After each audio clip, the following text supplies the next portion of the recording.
Good morning students, स्वागत है आप सभी का हमारे YouTube channel study warriors academy में। मैं हूं सत्यवान प्रमाणिक।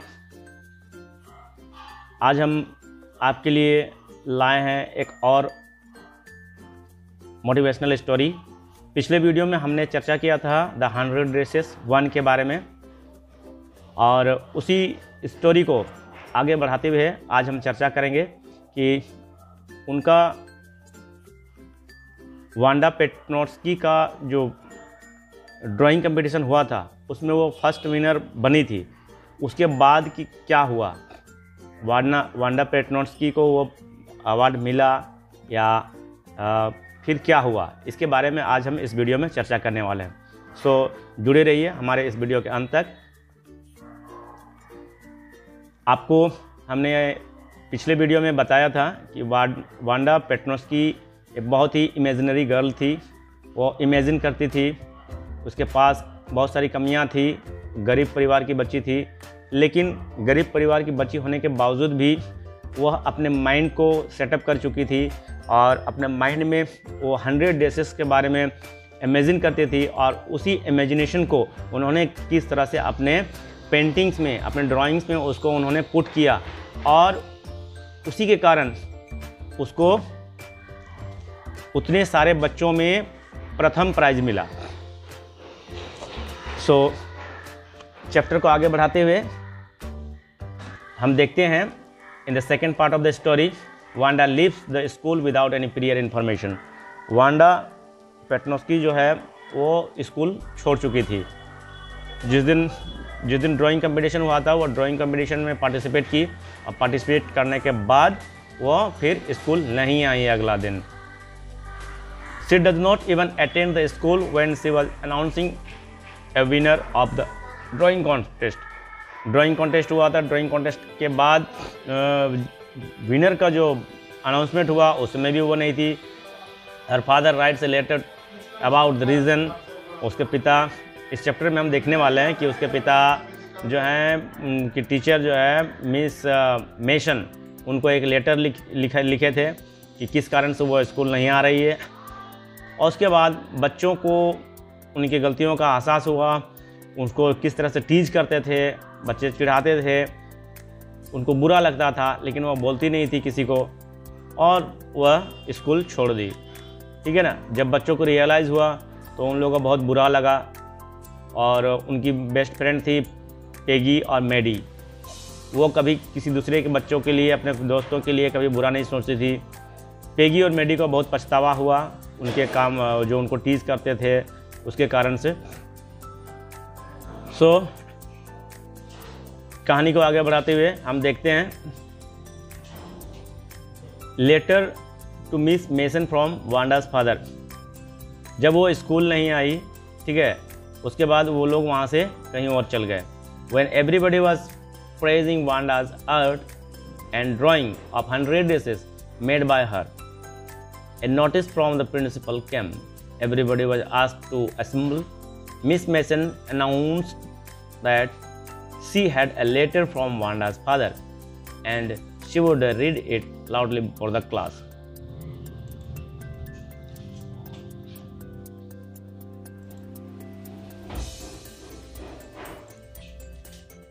जब सभी बच्चे वांडा का जो आर्ट, जो ड्राइंग बनाई थी, उसको सब प्रेज कर रहे थे 100 डिशेस के बारे में जो बनाई थी, उसी समय प्रिंसिपल रूम से एक नोटिस आया और सभी को असेंबल होने के लिए कहा गया।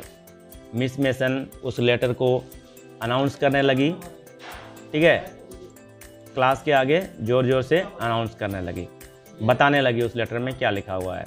मिस मेसन अब उस लेटर को रीड कर रही है, ठीक है। क्या पढ़ रही है? Miss Mason read the letter in which Mr. Petronsky, Wanda के father of Wanda, told about the Wanda's absence and informed that she was leaving the school because she is fed up of all bullying that was going on. Wanda को tease किया जाता था उनके सहेलियों के द्वारा, उनको बुरा लगता था, इसीलिए वो उन सब से उदास हो चुकी थी, उन सबसे फेडअप हो चुकी थी, और वह स्कूल छोड़ दी थी। He informed that their family was going to settle in a big city where people are not going to laugh or tease them for a name in which everyone considered funny. Wanda का नाम polish name था, इसलिए थोड़ा सा funny type का था और बच्चे उस नाम का मजाक उड़ाते थे। तो उनका पिता का कहना था, वांडा के फादर ने इन्फॉर्म किया कि वे बड़े शहर में जाके शिफ्ट हो रहे हैं जहां पर कि उनको उनके नाम पर कोई उनको तंग नहीं करेगा। ठीक है, इस लेटर का मिस मेसन के ऊपर बहुत गहरा प्रभाव पड़ा, बहुत गहरा रिएक्शन हुआ। When miss mason finished the letter, she understood the matter and asked everyone not to hurt anyone's feelings due to his or her name. Miss Mason letter पढ़ने के बाद वो सभी को समझाई कि किसी भी बच्चे को उसके नाम के बारे में या उसके नाम पर नहीं चिढ़ाना है, उसको हर्ट नहीं करना है और उसका मजाक नहीं उड़ाना है किसी के नाम का। ठीक है, She asked them to think about this matter, और इस विषय पर उन बच्चे को सोचना चाहिए, सभी बच्चों को। इस तरह से वो निर्देश देती है। As Mister Petronski hadn't blame anyone, Mister Petronski यानी वांडास के पिता किसी को ब्लेम नहीं किया था, किसी को दोषी नहीं ठहराया था कि कौन बच्चा ऐसा कर रहा था। The student of the class felt ashamed, और पूरा क्लास अपने आप शर्मिंदगी महसूस करने लगे, पूरे क्लास के बच्चे। पेगी एंड मैडी रिएक्शन, इसके बाद जैसे ही लेटर में उनका मिस मेसन पढ़ी, उसके बाद सभी बच्चे तो असेम्ड फील कर ही रहे थे। पेगी और मैडी पर गहरा इसका प्रभाव पड़ा, क्योंकि पेगी और मैडी उसके क्लोज फ्रेंड में थे और ज़्यादा टीज पेगी और मैडी ही करते थे। हालांकि पेगी दिल की बहुत साफ बच्ची थी, किसी को हर्ट करना नहीं जानती थी, हर्ट नहीं करती थी, उसको नहीं लगता था कि हम किसी को हर्ट कर रहे हैं। ठीक है, when miss mason left the class, जब अब मैडम जो है उनका टीचर क्लास से निकल जाती है। Everybody was silent and feeling ashamed of their behaviour towards Wanda, सभी को वांडा के प्रति जो बिहेव करते थे, सभी को उससे शर्मिंदगी महसूस कर रहे हैं, उनको खराब लग रहा है। दो Wanda's father hadn't blame them, लेकिन उसके वांडा के पिता किसी को ब्लेम नहीं किए थे। But Peggy and Maddie were guilty of their behaviour, लेकिन पेडी और मैगी जो थे वो दोनों उसके जो बिहेवियर उसके साथ किए थे उसमें अपने आप को दोषी खुद ही ठहरा रहे थे। Maddie was very upset though she never teased Wanda directly, Maddie बहुत उदास थी, वो तो कभी डायरेक्टली वांडा को टीज नहीं करती थी, लेकिन she remained a silent spectator and never stopped Peggy. लेकिन एक बात है, वो कभी पेगी को मना भी नहीं की और सिर्फ सुनते रहे। पेगी वांडा को टीच करती थी, लेकिन मैडी पेगी को कभी मना भी नहीं की। इसलिए कहा जाता है ना, दोषी से बड़ा दोष को सहने वाला या दोष को देखने वाला भी होता है। मतलब जो बुरा करता है उससे भी बड़ा बुराई को सहने वाला या बुराई को देखने वाला को माना जाता है। Peggy, who teased Wanda's every time, also felt ashamed, and both of them decided to go her home to seek forgiveness. Peggy और वांडा दोनों बहुत ही शर्मिंदगी महसूस कर रहे थे और उन लोगों ने डिसाइड किया कि वो वांडा के घर जाएंगे, उससे मिलने और उसे माफ़ी मांगने के लिए। तो इस तरह से हम देख सकते हैं कि कभी भी किसी को किसी के नाम पर या किसी के कर्म पर हमें नहीं टीच करना चाहिए, नहीं चिढ़ाना चाहिए। ठीक है, उससे उसके माइंड को गहरा प्रभाव पड़ सकता है, माइंड डिस्टर्ब हो सकता है। Repentance of Peggy and Maddie. ठीक है, after the school was over, school जैसे ही खत्म होता है, both Peggy and Maddie went to Wanda's house at Boggins Heights. Boggins Heights पर वांडा का घर था जहाँ पर गरीब लोग रहते थे, पुअर फैमिली रहते थे। वहाँ पर पेगी और मैडी पहुँचते हैं। Peggy still believed she had not done any harm but Wanda has taken it otherwise. Peggy को अभी तक एहसास नहीं था कि वो वांडा को कुछ ऐसा बात बोली होगी जिससे उसको हार्म हो, उसको तकलीफ़ पहुँचे। लेकिन जो भी बात हुई उनके बीच में, वो वांडा उस बात को अदरवाइज में ले ली, अन्यथा में ले ली, इसीलिए उसको बुरा लगा होगा।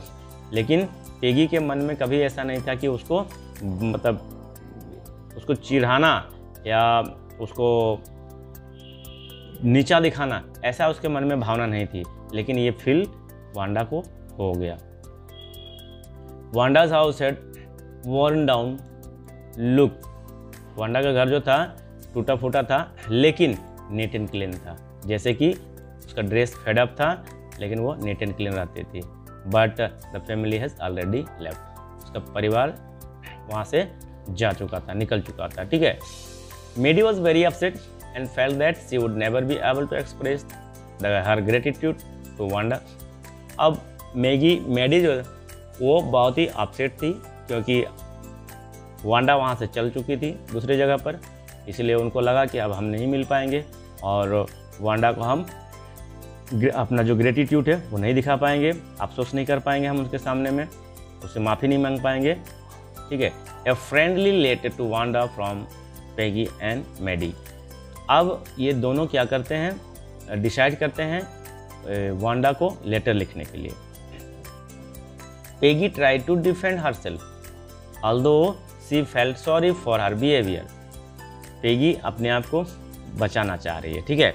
अब अपने लेटर में अपने आप को बचाना चाह रही है, लेकिन उसके बिहेवियर के लिए उन्होंने उसको माफ़ी मांगा।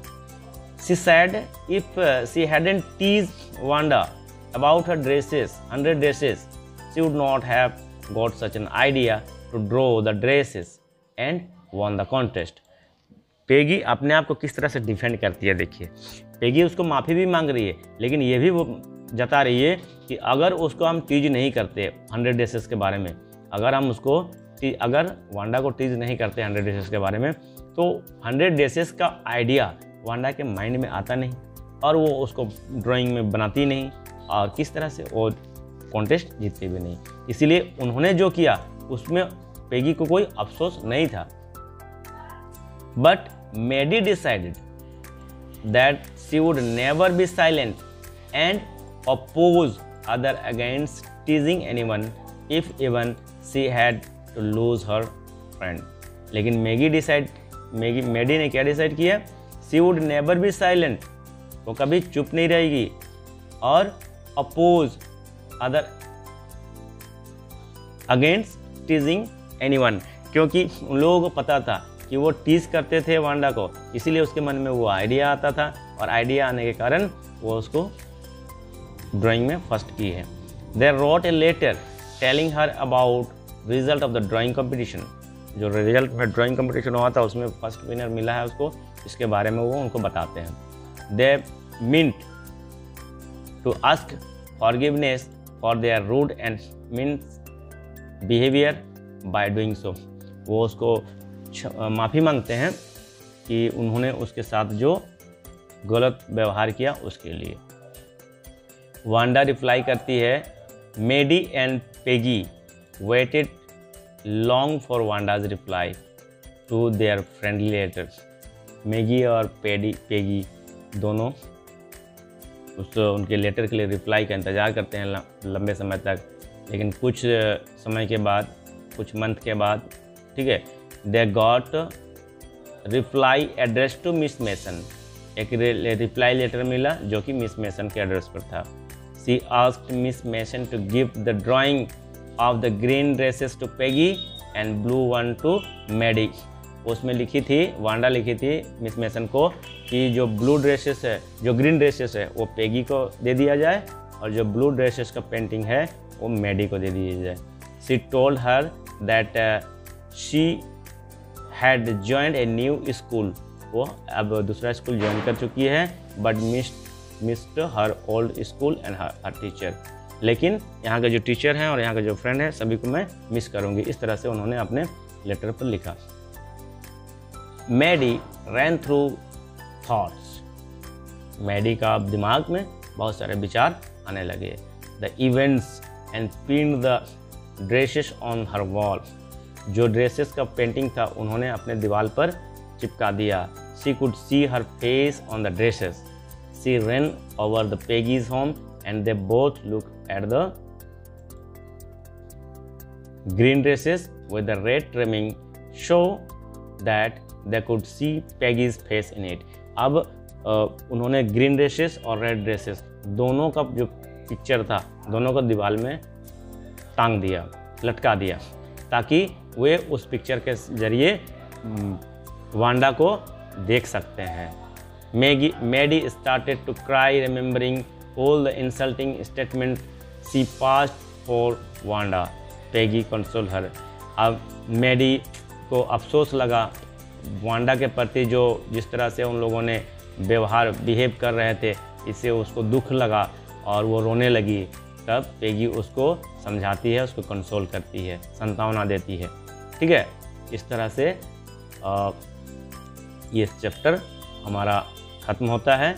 और इस चैप्टर में 100 Days 1 और 100 Days 2 दोनों हमारा ख़त्म हो चुका है। इस दोनों स्टोरी में हमको यही शिक्षा मिलता है कि हमें कभी भी अपने जीवन में किसी के प्रति भी आलोचनात्मक शब्द नहीं निकालना चाहिए।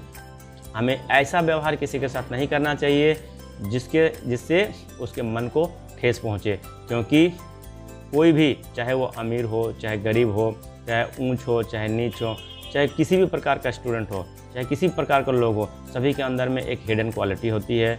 कोई भी कभी भी लाइफ में कहीं भी ट्विस्ट कर सकता है, आगे बढ़ सकता है। इसलिए किसी के मनोभाव को हमें ठेस नहीं पहुंचानी चाहिए। हर इंसान ही नहीं, हर जीव के साथ हमें शांति और सद्भावना के साथ अच्छी तरह से व्यवहार करना चाहिए।